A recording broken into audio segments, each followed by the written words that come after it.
Pues buenos días otra vez. Comenzamos, por lo tanto, con las conferencias de esta mañana y la primera que tenemos se titula Sesiones Clínicas 3.0, la convergencia entre la medicina tradicional, las nuevas tecnologías y la inteligencia artificial.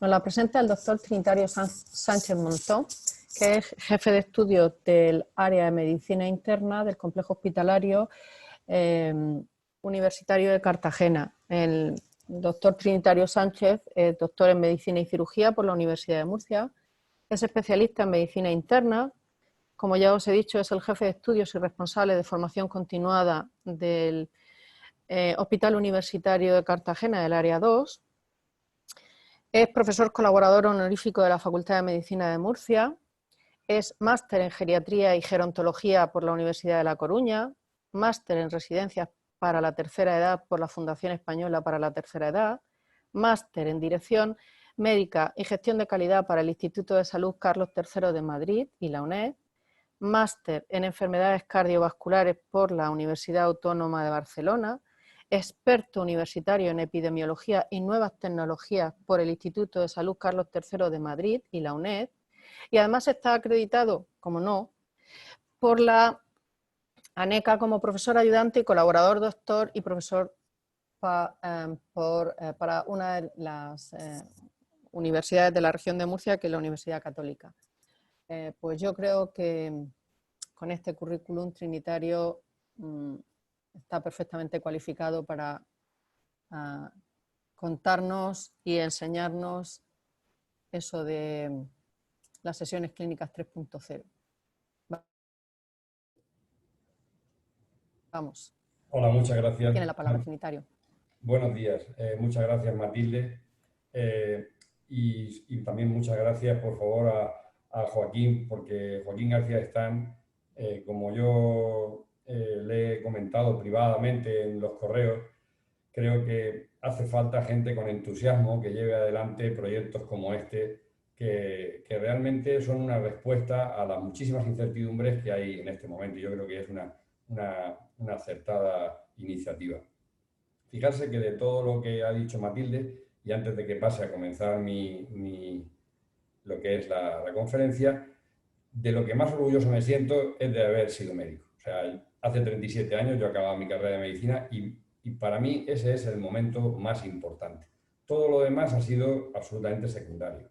La sensación de acabar tu carrera de medicina y de ver lo que eso representa, ese es realmente el momento, como yo digo, de máximo honor, al cual, lógicamente, uno siempre se lo agradece a sus padres que tanto les ha ayudado y que tantos esfuerzos han hecho para poder completar eso.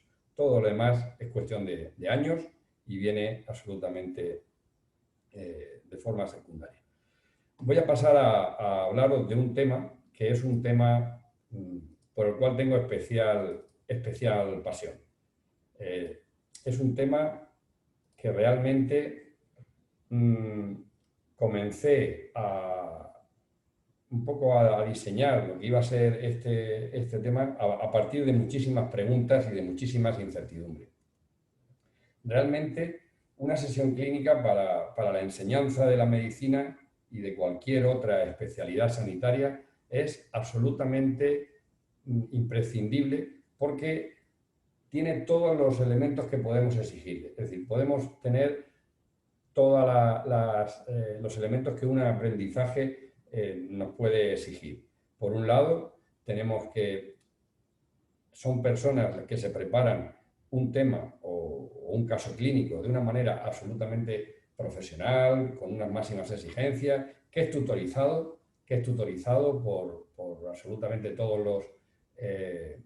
todas las personas que están dedicadas a la docencia, sean tutores o sean profesores, y que además cualquier discusión que hay en torno a estas presentaciones de estas sesiones clínicas se convierte en una presentación muy participativa. Todo el mundo puede opinar, puede preparársela y hay muchas modalidades como ahora veremos.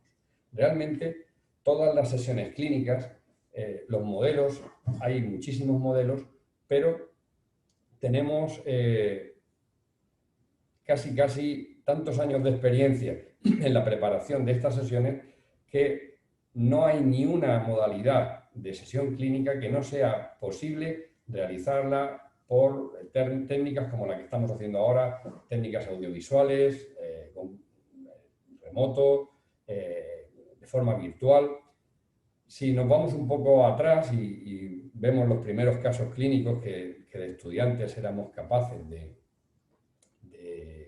tener acceso a ellos, acordaros que era una época en la que tener una suscripción a una revista como New England Journal of Medicine era realmente casi un lujo, porque era costosísima, era una forma muy difícil de poder tener toda la información que uno deseaba. Nosotros, en esa época, nos debíamos a las grandes bibliotecas de las universidades para poder tener acceso a ellas, y casi todos hemos conocido en nuestros últimos años de carrera los casos récord de New England Journal of Medicine. Y ahí aprendimos muchísimas materias relacionadas con la medicina. Ese tipo de sesiones hoy en día siguen estando vigentes y realmente en ellas se concentra no solo conocimientos clínicos, sino también estudios fisiopatológicos, estudios muy avanzados de genética y de biología molecular, discusiones sobre un diagnóstico clínico inicial y luego unos resultados anatomopatológicos que realmente te vienen a enseñar si todo tu razonamiento clínico ha sido el adecuado. Repasas todas las imágenes, todos los métodos diagnósticos que existen. En definitiva, es que no falta absolutamente nada. Hay muchísimos profesionales que ya se han dado cuenta de esto y lo han dejado reflejado en multitud de ámbitos, ¿no? Sobre todo los colegios de médicos profesionales prácticamente no han renunciado a esta modalidad de forma de aprendizaje, y son muy pocos los colegios médicos que no hacen en todas sus programaciones, dejan un apartado para las sesiones clínicas, que son muchas de ellas en el ámbito, digamos, del propio colegio a los que asisten, y algunas veces las graban, como por ejemplo, pues bueno, el Colegio de Médicos de Granada, que tiene como un pequeño archivo donde se van guardando, con una cierta periodicidad ya se van modificando y se van cambiando. Y también hay muchos servicios de muchos hospitales que también quieren compartir sus sesiones, y uno de los más ejemplares, por ejemplo, es el Servicio de Medicina Interna del Hospital de León, que comparte todos los contenidos que se van realizando en sus sesiones generales hospitalarias. Realmente, ¿cómo nació Sesiones Clínicas? Pues como nacen casi todas las cosas, de reflexión, de hacerse uno muchas preguntas y de plantearse unos objetivos. De todas las reflexiones, quizá una de las que más me impactó fue en uno de los primeros congresos de SEF Sareda. Además está aquí el doctor Morán, que entonces porque siempre este señor va a seguir en activo debido a la ilusión que tiene por todo lo que hace. Pero bueno, en ese congreso se dijo una afirmación que yo me la quedé grabada en la memoria, y es que se decía que hasta el 80% de la experiencia clínica y docente que se generaba en las sesiones clínicas se perdía. Y no se dijo esto en una sesión plenaria ni en una sesión, digamos, de las principales, ¿no? Sino se dijo en una comunicación oral a la que pude asistir. Me pareció un dato que, bueno, muy lejos de irme a comprobar si esto es cierto o no es cierto, sí que me pareció muy importante pensar que cómo se podía perder tantísimo contenido de alto valor para transmitirlo a los demás. Nuestra profesión siempre se ha caracterizado por dos conceptos muy claros, y es, uno, el trabajo, y otro es la generosidad. El trabajo, el esfuerzo, ningún profesional sanitario que esté formándose en cualquiera de las carreras de ciencias de la salud puede obviar que el esfuerzo le va a acompañar desde que comienza el primer día en la universidad hasta que se jubila. El esfuerzo es innato a nuestro ejercicio. Pero además del esfuerzo, también luego viene la generosidad. La generosidad de enseñar todo lo que uno sabe, porque así es como se mantienen estas profesiones. Realmente yo me daba cuenta de que había muchas plataformas digitales. Siempre he tenido mucha afición por aprender las nuevas tecnologías, por aprender a programar, por hacer muchas cosas, pero yo me daba cuenta que eran plataformas todas digitales de pago, que para poder tener cualquier contenido, máximo en aquellas que eran un poco más generosas, entre comillas, te los dejaban una semana y era todo como de forma muy efímera, ¿no? Se perdía todo. Y además muy poco especializado, lleno de publicidad, lleno de spams, lleno de cookies, que, en fin, un montón de elementos que eran, como yo digo, mucho ruido ambiental.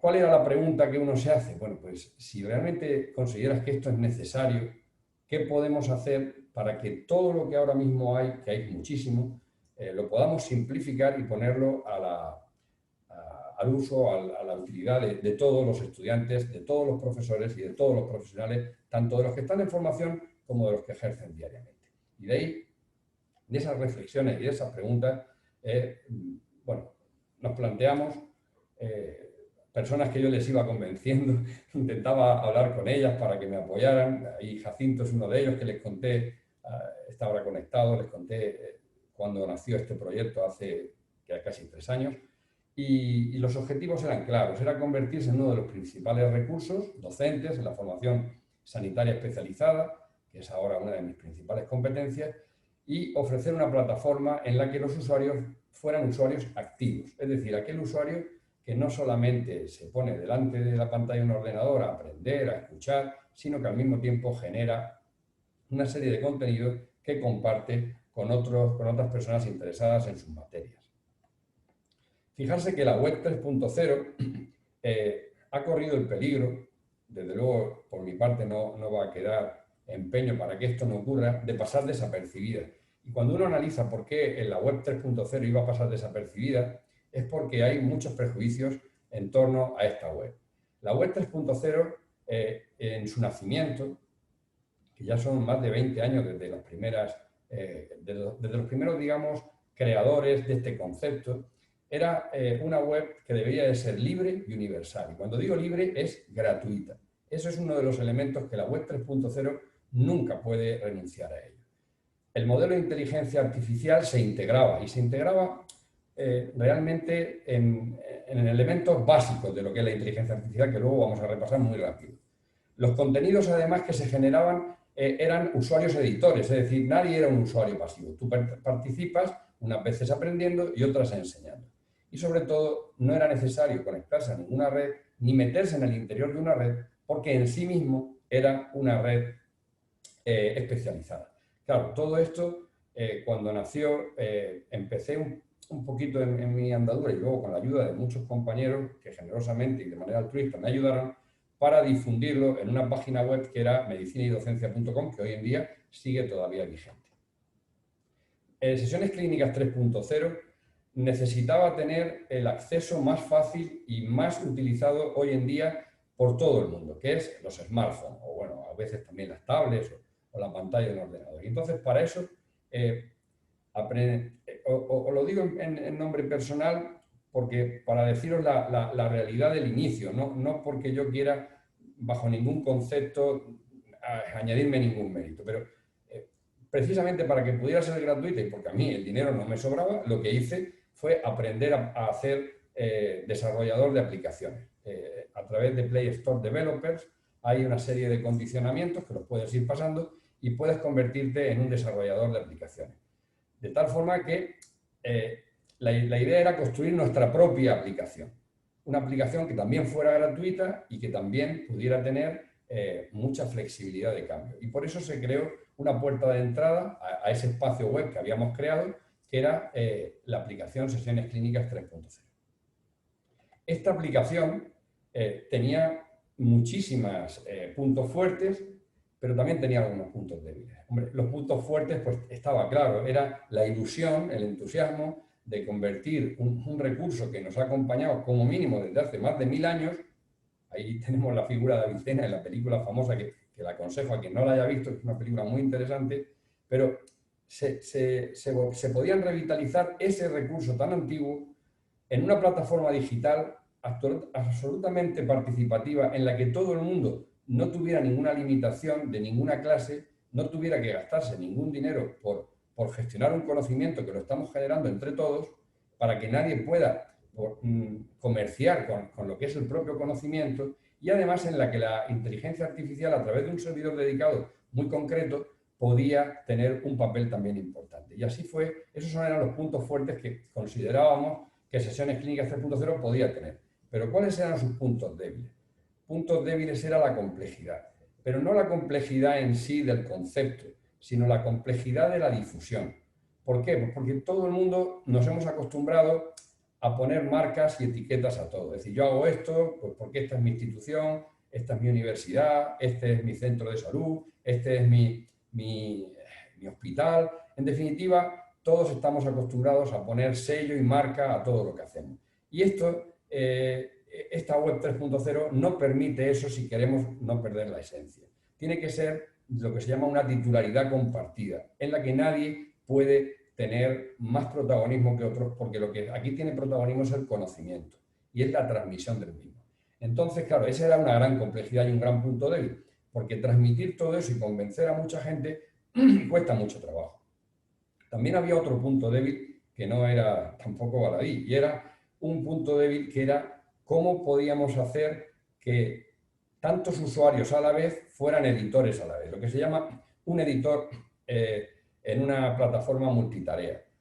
Esto no es fácil de conceptualizar porque como tal en el mercado no existe, y entonces nos obligaba a tener un servidor dedicado de altas capacidades que permitiera accesos múltiples desde muchos lugares, y esa es una fase en la que estamos ahora en desarrollo. Y otro punto débil era cómo poder tener financiación si realmente ninguna institución lo va, digamos, a personalizar, ni va a haber publicidad, ni va a haber nada. Eso era un elemento, y así fue como descubrimos que la única manera de poder hacer esto y llevarlo adelante era a través de una campaña de crowdfunding.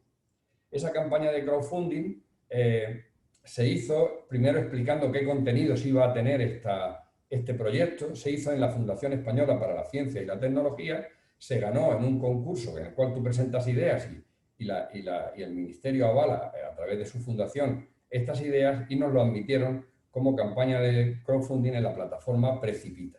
En esa plataforma Precipita, ahí fue donde pudimos obtener todos los fondos para poder llevar adelante lo que iba a ser nuestro proyecto, digamos, de los próximos 2 años. Lo que pasa es que ahora os explicaré que la pandemia ha venido a modificar todo. En definitiva, ya en los puntos débiles estamos intentando que se vuelvan a convertir en puntos fuertes. Digamos, la financiación por el crowdfunding, el de la multiusuario, cada vez es editor a través de un programador externo, y el de digamos, la complejidad difundiéndolo lo máximo posible. Los contenidos de esta plataforma son infinitos. Yo voy a poner aquí 7 contenidos, pero no se cierra absolutamente a ningún contenido.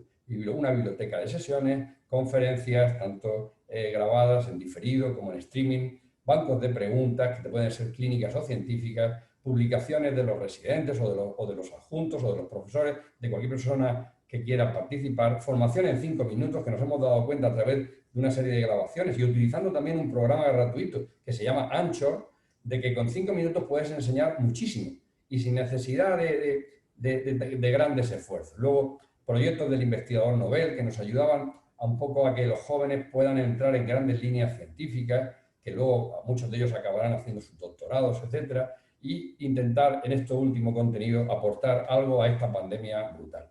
Os presento aquí lo que eran las sesiones clínicas 3.0 antes de la pandemia, ¿no? Y todos los contenidos que tenía. Pues los he ido un poco repasando. Primero, cuando tú le dabas a lo que era el índice, pues aparecían todos los contenidos que habían, campaña de crowdfunding, biblioteca de sesiones, en fin, todo lo que os está explicando. A continuación, cuando ya ves todos los contenidos que habían, todo es artesanal. Como veis, aquí todos son fotografías hechas por nosotros. No hay ninguna fotografía tomada por internet, todo es una cosa que sea, digamos, más o menos artesanal, exceptuando el icono de la web de formación, que ese te lo da la empresa que te alquila el hosting, o sea, el espacio de la web. Realmente la campaña fue un éxito, conseguimos, a través de aportaciones muy pequeñitas, conseguimos 3.777 euros, que nos sobra dinero, todavía no hemos gastado un solo euro, nos sobra dinero para poder estar 2 años haciendo este desarrollo. Ese es ahora mismo nuestro fondo y volveremos a hacer una segunda campaña de crowdfunding cuando vemos que se nos está acabando el dinero. A continuación, en la biblioteca de sesiones hicimos muchas modalidades y decidimos hacer una clasificación por centro o por universidad, por servicio, por especialidad. Como realmente el servidor te lo permite todo, tú vas a poder llegar a través de diferentes palabras clave a cualquier contenido, tanto metiéndote por autor como por centro, como por especialidad e incluso por palabra clave de la propia presentación en el título que tenga. En el banco de preguntas utilizamos un sistema que lo han utilizado mucho tiempo la Mayo Clinic Proceeding, que es otra de las grandes instituciones que tienen experiencia en formación, que es hacer una pregunta, clasificarla, dejarla abierta. El mismo que ha hecho el caso o ha presentado el caso es el que se encarga de abrir las preguntas y cerrarlas. Mientras él no cierra es porque todavía las respuestas que le están dando son interesantes y entonces se va generando como un pequeño chat que va manteniendo todo lo que son, digamos, el interés. Es como un pequeño grupo de respuestas que dan mucho contenido a esa sesión que ha acabado y él es el que se encarga de decir, aquí se ha cerrado, ¿no? Bueno, pues ese es un poco el formato que hemos utilizado. La web de formación, que es la web medicinaydocencia.com, que esta es la web madre, para que os hagáis una idea, es la web madre es lo que es, digamos, una web que abarca 8 web más. Es como, digamos, por decirlo de alguna forma, como una integración de 9 páginas web en una misma web madre. Esa es un poco lo que son los contenidos. Son como un solo hosting, pero dividido en 8 unidades. En el streaming, bueno, pues puedes ir grabando todas las conferencias que quieran. Hay muchísimos sistemas para poder hacerlo grabación. Este mismo que estamos utilizando, algunos que son totalmente gratuitos, como Werby o como Connect. Todos estos son sistemas que se pueden aprender sin tener ningún conocimiento de informática, porque tienen lo que se llama ya una inteligencia de tercera generación para el usuario. También se dejó un espacio, que sigue estándolo, para el residente investigador, en donde se incluyen todos los estudios en los que están participando residentes y todas las publicaciones en las que han intervenido residentes, porque la figura del residente en temas de investigación estaba absolutamente, digamos, por decirlo de alguna manera, tenía unas grandes oportunidades de mejora. La casa del tutor, porque la figura del tutor, como sabéis, en formación especializada es el elemento más importante de la formación. Cualquier reunión de tutores, publicaciones de los tutores, cursos para formación de tutores, pues todo esto que sea un espacio web específico solo para ellos. El artículo original de la semana, nos referimos a artículos originales de publicaciones de personas que están dentro de lo que es, digamos, esta plataforma. Cada uno va exponiendo todos los contenidos que les parecen más interesantes, aquellas guías, informes de encuestas, evaluaciones. Está abierto a cualquier cosa. Las unidades docentes multiprofesionales, las unidades docentes de ámbito regional, las unidades docentes hospitalarias, todos pueden tener un espacio, no hay ningún límite para esto. Lo que os decía de los podcasts o pequeñas webinars ultracortas de un gran valor formativo, que también eran presentables y que podéis utilizar sistemas de programas gratuitos para poderlos grabar, que ya hemos hecho algunas de ellas. Y la verdad que, salvo aguantarte un poquito la risa cuando te pones a grabar, porque sabes que luego eso se va a oír, generalmente salen muy bien y tienen un gran valor formativo. También damos la oportunidad en uno de los espacios de esa digamos, convergencia de múltiples web para que puedan enseñar cómo son sus centros de salud, los puntos fuertes de cada centro, todas las cosas que puedan querernos enseñar. Y aquellos eventos, como por ejemplo que lo voy a colocar en la web en cuanto termine esta jornada, para que puedan, bueno, pues si hay cualquier evento de formación, de SEPSE, foros regionales, cualquier cosa que tenga un interés. Y una galería de imágenes, pues para tener siempre un recordatorio, digamos, la parte humana de todas nuestras actividades, que no hay tampoco que olvidarla, que es muy importante en cualquiera de nuestras. Luego un registro de editores donde se van dando de alta para comprometerse. Pues uno dice, yo solo quiero editar contenidos de este tipo, yo me voy a dedicar a lo otro. Bueno, pues perfecto. Cada uno tiene, como se suele decir, un traje a su medida. Realmente el coronavirus, cuando nos hizo cambiar todo y afortunadamente nuestro sistema permitía una adaptación rápida. De tal manera que Sesiones Clínicas 3.0 ahora se ha convertido en una web específica, con una aplicación específica para la pandemia, donde nadie con todo lo que hay ahora publicado, desde este enlace, desde Sesiones Clínicas 3.0, que te la puedes bajar por Play Store, gratuita, puedes tener acceso a todos los contenidos más interesantes que te pueden hacer falta. Y están muy particularizados ahora mismo para la región de Murcia, pero esto es ampliable a cualquier región y a cualquier lugar donde estén interesados. Hay una parte, como es la investigación frente al coronavirus, que ese es de ámbito nacional e incluso internacional, donde además tienes un enlace a una de las principales fuentes de repositorio de publicaciones, que es la Fundación del 12 de octubre, y luego tienes, bueno, pues, por ejemplo, un acceso a una videoconferencia tan buena como la que dio Santiago Moreno, uno de nuestros, digamos, compañeros de las promociones y todo, y que, bueno, que cada vez que habla lo mejor es tomar nota. En definitiva, está abierto ahora mismo a todo lo que hemos comprobado que era necesario, qué documentos son más relevantes, una síntesis de todo lo que se está publicando, que es brutal, los mejores enlaces a los lugares más importantes, dónde están las estrategias, los documentos que más están marcando todo, un acceso a todos los contenidos del Servicio Murciano de Salud, a todos los documentos del Ministerio, a todos los documentos de los ensayos clínicos que hay actualmente en marcha, y también incluso a la difusión de planes y protocolos, como nuestro plan de contingencia, los planes de urgencia, las entradas. No tiene ningún tipo de límite. Conferencias como esta que os acababa de decir, que era sobre el SARS-CoV-2, y que se va cada semana cambiando por una conferencia distinta, que le podamos darle a todos. En definitiva, el acceso, como os decía, a la fundación del Hospital 12 de Octubre, que es ejemplar, por la generosidad que han tenido de dejar todos los contenidos abiertos. Ellos y todas las revistas del mundo han tenido un comportamiento excepcional durante la pandemia, algo que eso dice mucho de lo que el ser humano es capaz de ofrecer cuando las exigencias son muy amplias. Fíjase que yo voy a acabar esta charla y antes de un poco poneros por qué pongo a Santiago Ramón y Cajal, os quiero explicar de que si en algún momento ha habido una posibilidad de que no nos achiquemos ante un problema de esta magnitud como lo que estamos viviendo y de que todos seamos ahora mismo, de que todos seamos referencia de tantos estudiantes que nos puedan escuchar o que quieran aprender de nosotros, ahora debemos de dar un paso adelante. No debemos de, ante ninguna dificultad de las múltiples que van a aparecer, en ningún momento decir esto no es posible.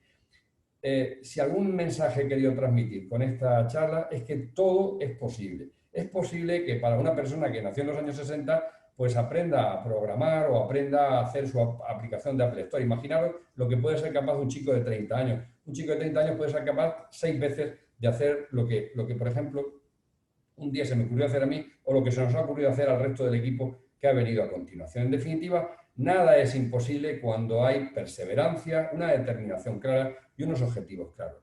La universidad, es verdad que, yo lo digo de corazón, siempre habéis tenido menos medios de los que habéis necesitado, siempre. Pero tenéis algo que no lo tiene casi nadie, que es la inteligencia, el conocimiento, la capacidad de poder enseñar y de poder aprender continuamente unos de otros. Eso es la mayor riqueza que puede tener ninguna institución del mundo. Y eso, si lo ponéis ahora mismo al servicio de los estudiantes intentaremos que de esa manera, eso y con algunas otras ideas imaginativas, no sufran una merma en su formación. Ramón y Cajal decía esta frase. Yo he leído mucho a Ramón y Cajal, a Gregorio Marañón y a todos los grandes humanistas de finales del siglo XIX y de principios del siglo XX. Y me ha gustado mucho aprender de todas sus cosas, pero fijarse que él hablaba de un bosque de 100.000 millones de árboles, ¿no? Y este es nuestro cerebro. Y nos pasamos muchos años pendientes de fotografiar unos poquitos cientos de árboles, dedicarnos a una cosa, cuando realmente no es tan necesario querer visualizarlos todos los árboles, sino un poco intentar entender qué reglas mueven ahora mismo nuestro conocimiento. Ha habido gente que se ha encargado de transmitirnos lo complejo que es el mundo de las nuevas tecnologías. Claro, si es que al fin y al cabo todo el mundo tiene lo que se llama un conflicto de intereses brutal. No es difícil aprender, no es difícil utilizar las nuevas tecnologías para lo que nosotros queramos y sobre todo no hay nada que pueda parar cuando un grupo de personas con mucho entusiasmo quiere enseñar y quiere transmitir todo lo que sabe.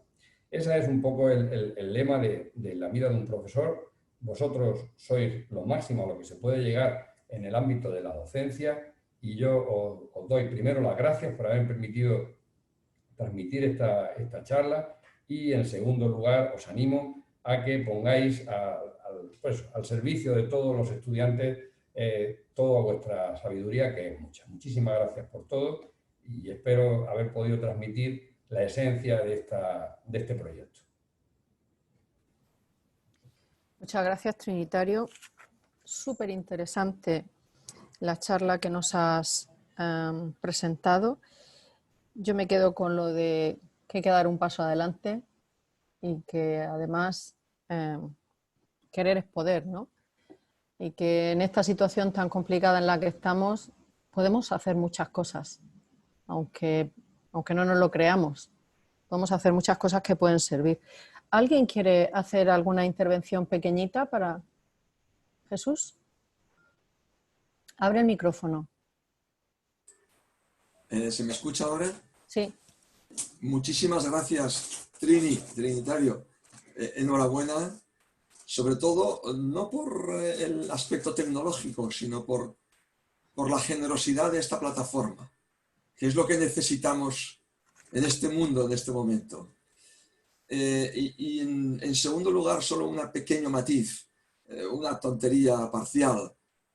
Tenemos tendencia en las sesiones clínicas a tratar siempre lo científico-técnico, y yo muchas veces insisto que también hay que hacer sesiones clínicas de ética, de gestión de recursos, de trabajo interprofesional, de seguridad del paciente, es decir, no solo focalizarlo en el aspecto científico-técnico, pero eso me parece que es algo meramente colateral. Tú has descrito muy bien al principio qué competencias desarrolla, lo has dicho de una otra manera, pero hay que aprovechar esas sesiones clínicas para trabajar las otras competencias estando olvidadas en muchos momentos.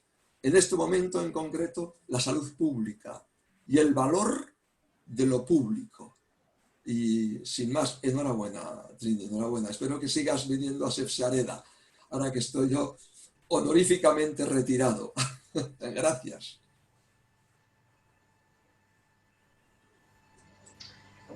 Si me permite, Matilde, sí, me gustaría sí. igualmente, la verdad que ha sido un placer, Trinitario, escucharte y aprender desde tan temprano en el día. Yo, escuchándote la verdad, he recordado que hace poco, buscando webcasts sobre temas concretos, me llamó la atención con este boom que ha habido del 2.0, de Internet, de sesiones online, que no hubiera un repositorio de webcasts, de webinars, por áreas temáticas, que facilitara, sobre todo a los que queremos hacer revisión de algún tema, no hubiera ya algo que por, como digo, temas y demás, o disciplinas, fuera fácil de buscar. Es decir, que os habéis planteado el poder hacerlo, no como habéis puesto en estas sesiones actualmente de una sola web, la que os parece más interesante, algún podcast puntual, sino hacer un repositorio como tal. Muchas gracias. Sí, bueno, gracias por el interés que habéis mostrado. Fijarse que el contenido de inteligencia artificial que participa en este proyecto es fundamentalmente dos. Uno es lo que se llama un sistema experto de preferencia y el segundo es lo que se llama una inteligencia computacional. Es decir, tenemos lo que se llama un velocímetro de memorias y de almacenamiento. De tal manera que no hay posibilidad de quedarte corto en ningún proyecto de guardar, como en este caso webinars o cualquier otro tipo, o sea, quedaría administrado en una parte, en una parcela muy pequeña de esa memoria, que es una memoria adaptable, es decir, tú comienzas a lo mejor contratando 100 teras, pero si el ordenador se da cuenta que se está completando el 90% de su capacidad, multiplica por 10 y lo añade a 1000 teras. La velocidad de transmisión, otro tanto de lo mismo. La webinar necesita una transmisión muy rápida. Si, por ejemplo, va a 300 megas y ve que con eso no es suficiente, lo multiplica, el velocímetro lo multiplica por 600. En definitiva, no hay imposibilidad de cualquier tipo de elemento para tener un banco pues, de webinar, lo mismo que puedes tener un banco de sesiones o un banco de cualquier otro tipo de medio de formación.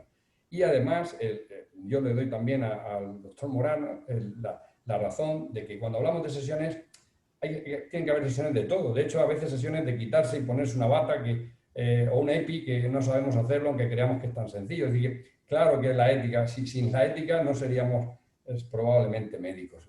Y además de la ética con otros contenidos, pues como conocer elementos de la medicina legal, que luego Rafa seguro nos enseñará muchísimo, y de cualquier otro contenido. Aquí el tema es que cada uno encuentre el traje que él quiere ponerse y en qué quiere él enseñar, porque es bueno en eso que sabe. Cada uno no somos buenos en todo, unos son buenos en una cosa, otros en otro. Podemos conocer muchas cosas, pero cada uno destaca por algo. Y la idea es que en esta plataforma todos los que participen dejen su impronta de aquello que mejor saben hacer. Esa es la clave principal de esto. Eso y la titularidad compartida, que es muy importante que no perdamos lo que es el concepto de 3.0.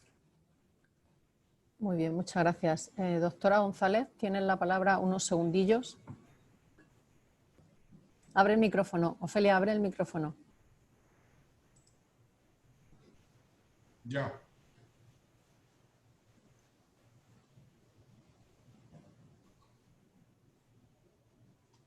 No se oye. No.